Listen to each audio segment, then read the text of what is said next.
Hello, welcome to the program. I'm Jane Mutoni. The Ministry of Health has announced that more than 1.5 million Rwandans will be vaccinated in the next 2 weeks. People who use the Nyakarenzo-Mibirizi Mashesha Road in Rusizi district are getting a second bigger bus to work the route less than 2 months after the first arrived. Welcome to the news in details. The Ministry of Health has announced that more than 1.5 million Rwandans will be vaccinated in the next 2 weeks. This Saturday, a campaign was launched across the country to help those that have not yet been vaccinated. Innocent Mugawa reports. These residents, including those RBA found at various vaccination sites, came to get vaccinated against COVID-19. These stress that getting vaccinated, not forgetting the booster shot, protects them against the pandemic as they also continue to adhere to the preventive measures in place. We have hope. That is why there is a need for everyone to get vaccinated to eradicate this pandemic and return back to our normal life. If people continue getting vaccinated and adhere to the preventive measures in place, the number of new infections is more likely to reduce, hence revisiting some of the regulations by the authority. For example, the changing of the curfew time.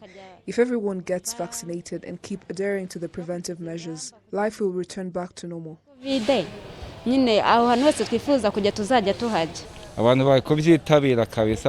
People are participating in large numbers. Therefore, we hope that the pandemic will end.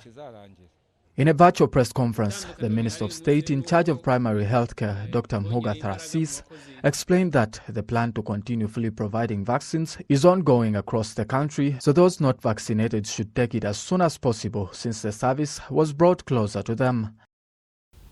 We have given ourselves a period of 2 weeks to see that we vaccinate all people that have not received the first and second dose of the vaccine to contain the spread of the pandemic. The second thing is that the vaccines are available. Therefore, there is no need of waiting for them to get ill in the hospitals, yet we can vaccinate them now.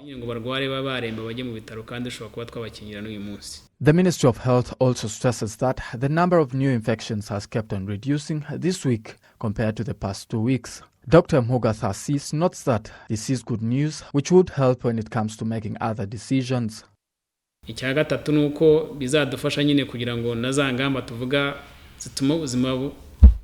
This will also help us achieve the goal of seeing that life returns back to normal, since people will have been fully vaccinated.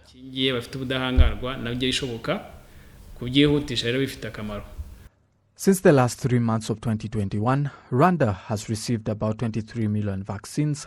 More than 14 million have already been administered to the population, with more than 6 million people having already taken 2 doses of the vaccine and about 8 million who have taken the first dose. Innocent Mugabo, RTV News. Thank you, Innocent, for that report. Now, people who use the Nyakarenzo-Mibirizi Mashesha Road in Rusizi district are to get a second bigger bus to work the route less than 2 months after the first arrived. The news was delivered by the Minister of Infrastructure, Ambassador Claver Gatete, on behalf of President Paul Kagame.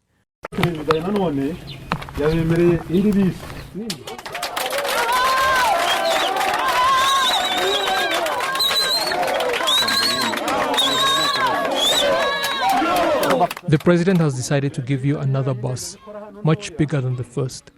It will get here on Monday evening and begin operations on Tuesday. The local residents were overjoyed at the news, thanking the President of the Republic for noticing that the first bus, though a welcome relief, was not big enough to cater for their needs on its own, and expressed gratitude for the second that includes a luggage compartment. The Nyakarenzo-Mibirizi Mashesha Road the buses will operate on was recently repaired, and the area in Chingwa cell was recently provided with electricity. The 2 remaining cells in the area without electricity will also be supplied with it no later than March this year, as was promised by Ron Weiss, the CEO of the Rwanda Energy Group, who had accompanied the Minister of Infrastructure on the visit. Various residents say that their collaboration with the Rwanda Investigation Bureau has been effective and helpful in combating and preventing crimes even before they happen. Reeb says the public needs to better understand the functioning of this institution and seek its services because it is their right.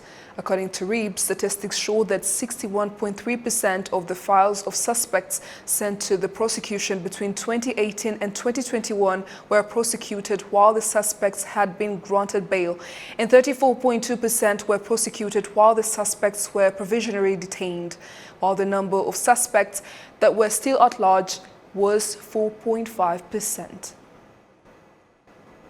Moving on, women that are overweight but have started their journey towards weight loss by doing sports and eating a balanced diet have noted that losing weight is possible based on the progress that they have made so far. Shislene Mugwaneza reports. Women that have started a journey of weight loss through the Mission Slim and Fit program are currently in Season 2. They are hiking Mo Kigali, located in Nyarugenge district. Uwamwezi decided to start losing weight in last 3 years. She says there is a reason behind her decision. 3 years back, I was obese plus. I weighed 105 kilograms. The weight that was totally different from my height. Back, I met someone with mental health issues as I was entering the market to buy some groceries, and this guy told me, "Mama," in quotes, he put it in my mother language. He said, "Mama urabyibushe cyane," to imply, "Mama, you are extremely fat." And then he went ahead to tell me that should you not try to lose those kilograms, you're going to die. She says that many people discouraged her due to how she was overweighted. Like any other person trying to lose weight, I would try today, 1 month, 2 months, I lose something like 10 kilograms, but guess what happens? 3 months down the road, the kgs come back. So anyone would want to know, how did you finally manage to sustain the weight and continue to lose progressively? Losing weight is one of the hardest things I have ever met on planet Earth. Extremely difficult. This woman says that due to her consistency in doing sports and balancing her diet, she managed to lose weight from 105 kilograms to 85 kilograms. In her journey towards weight loss, Uwamwezi decided to gather together other women with the same problem. Those who joined her say they are getting good results. I was encouraged by the 3-month fit. It was very hard for me through this journey about the words people talk behind me. It was really very difficult for me to just take a step and think that I am capable to do everything. So it was encouraging to work with 3-month fit. They helped me a lot, and I'm thankful for that. Well, it is they have to set their mind that everything is possible. When you see, I know most of them they are going to watch this. So let me be the example for them, to encourage them and to feel strong. They have to have confidence. So they can do better, they can achieve where they want to be. And they don't have to mind about what people say. It's their lives. So they have to work hard for it and to feel relaxed, capable, and confidence. These women and girls say it requires strength and consistency to lose weight when you are overweighted. To anyone following us thinking that losing weight is impossible, it is very possible. Anything you put in your efforts, anything you put in your commitment is actually possible. It's all about, I would say, it's all about mindset change, and it's all about behavior change. It is said that anything you do 21 days consecutively, it becomes a habit. Yes, so past 21 days, it actually becomes a culture. I always tell the ladies in Slim and Fit, it is only the very first days that they struggle to develop that culture. But after they have gotten into it, sports becomes fun. I no longer do sports as something that it's another burden. No, I do it as fun. The same way I would go to the sauna and massage, the same way I go to make my nails. It is the level we have arrived at of loving sports. I started with 167. Now I have lost 11 kgs. It was really hard journey, really hard for me. It was a long journey, but I was determined and encouraged to do it because I have a focus. I know that I can do everything. Doctors have noted that controlling weight is one of the important factors in fighting non-infectious diseases. We always teach it to people. Do you know your sugar levels? Do you understand your weight and height balance? Do you know the level of your blood pressure? All those can be covered by health insurance. It only requires to go to the hospital and do checkup, not because you are sick, but you want to know how your life is going.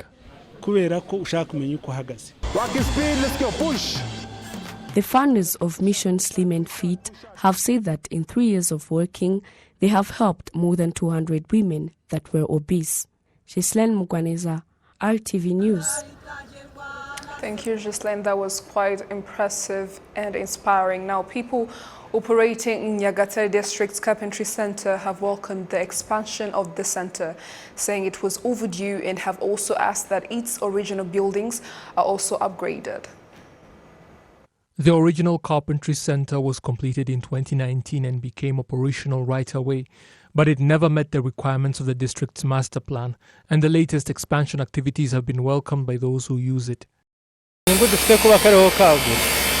The expansion is very advantageous because there are many people that wanted to come and work here, but there simply was no space for them. Even for us already here, the situation was not good because regardless of the amount of money a person has to invest in new projects, the space would not allow it. That is now going to change.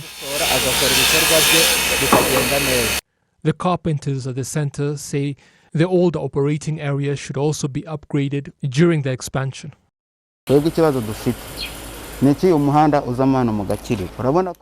The problem we have first is with this road in front of us. It's the only one leading here, yet it is in very bad condition. I believe you can see the puddles for yourself. How do you expect a person to bring their car here? Customers are very reluctant to do so, and when it rains a lot, the entire road floods. When the expansion works are completed, more people will be able to come here, and that is good. But they should also think of properly maintaining the existing infrastructure. We currently have no garbage disposal site and are forced to burn our rubbish next to the road. The manager of the center says all of those issues are going to be looked into.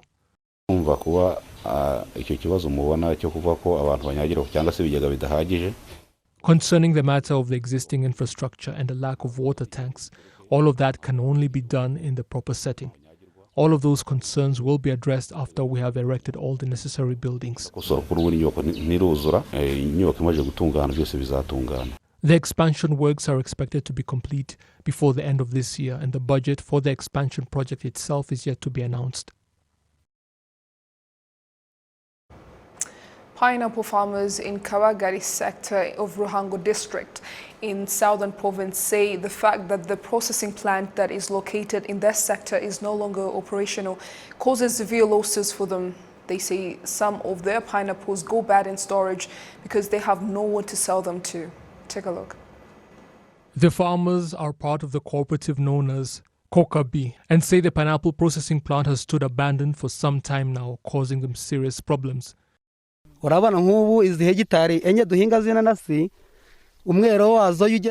grow pineapples on 4 hectares of land, and when they are ripe, we harvest around 1.5 tons a week. You can't expect local residents to buy all of them, and you know that pineapples cannot be stored for very long before going bad. That pineapple processing plant is causing us great losses by just sitting there idle. Every